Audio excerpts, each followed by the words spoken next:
వరదలో నష్టపోయిన రైతులను ఆదుకుంటామని బీజేపీ చీఫ్ పురంధేశ్వరి తెలిపారు. పంట నష్టంపై నివేదికను కూడా సిద్ధమవుతున్నాయని అన్నారు ఆమె. అయితే కేంద్రం కూడా సహాయం చేస్తుందని ఆమె తెలిపారు. బాధితులను ఆదుకునే విషయంలో కూటమి సర్కారు పనితనం పై ఆమె ప్రశంసలు కూడా కురిపించారు. ఎవరూ అధైర్యపడవద్దని, అన్ని రకాలుగా ఆదుకుంటామని బాధితులకు పురంధేశ్వరి పిలుపునిచ్చారు.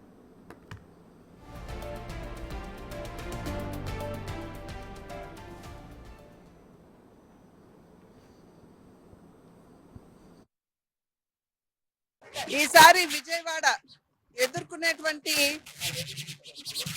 ఈ పరిస్థితి ఏదైతే ఉందో ఇంతకు ముందు అన్నడు ఇంత విపరీతంగా ఎదుర్కోలేదు అనేటువంటి విషయం మనందరికీ తెలుసు. అనుకోని విధంగా కురిసినటువంటి వానలు, దానికి తోడు ఇక్కడ బుడమేరు ఏదైతే ఉందో బుడమేరుకు సంబంధించినటువంటి గట్లు అవి తెగిపోయినటువంటి సందర్భంలో లెఫ్ట్ సైడ్ ఏదైతే ఉందో అంటే విజయవాడ వైపుకి 3 గంటలు పట్టడం, అదే విధంగా రెండో వైపున 7 గంటలు పట్టడం. దీని వలన మొత్తం విజయవాడ మునిగిపోయేటువంటి పరిస్థితిని మనం అందరం కూడా చూస్తున్నాం. ఇవాళ ఇబ్బందికర పరిస్థితుల్ని విజయవాడ వాసులు, విజయవాడ ప్రాంతం కూడా ఎదుర్కొంటుంది అనేటువంటి విషయం.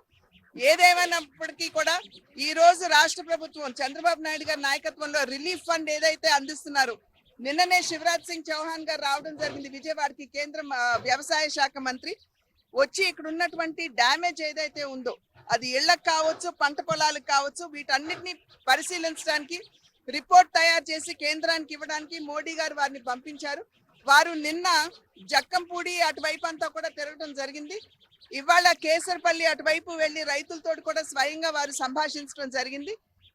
రైతులు కూడా పెద్ద ఎత్తున పంట నష్టపోయినటువంటి సందర్భంలో అటు బనానా కావచ్చు, లేదా పసుపు కావచ్చు, లేదా మనకి కంద కావచ్చు, ఇటువంటి పొలాలన్నీ కూడా వరితో కూడా నష్టపోయినటువంటి సందర్భంలో ఇవాళ నెమ్మదిగా నీరు తగ్గుతున్నటువంటి నేపథ్యంలో జరిగినటువంటి డ్యామేజ్ కూడా అంచనా వేసేటువంటి అవకాశం ఉంటుంది.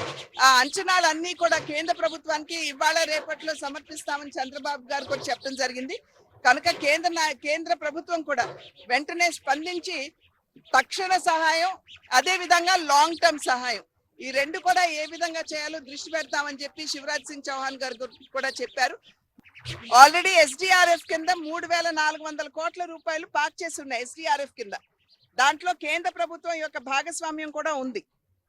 అండ్ రాబోయే కాలంలో కూడా శివరాజ్ సింగ్ చౌహాన్ గారు వెళ్ళి చెప్పిన తర్వాత తక్షణ సహాయం డెఫినెట్ గా ఒక అంచనాకు రావడం.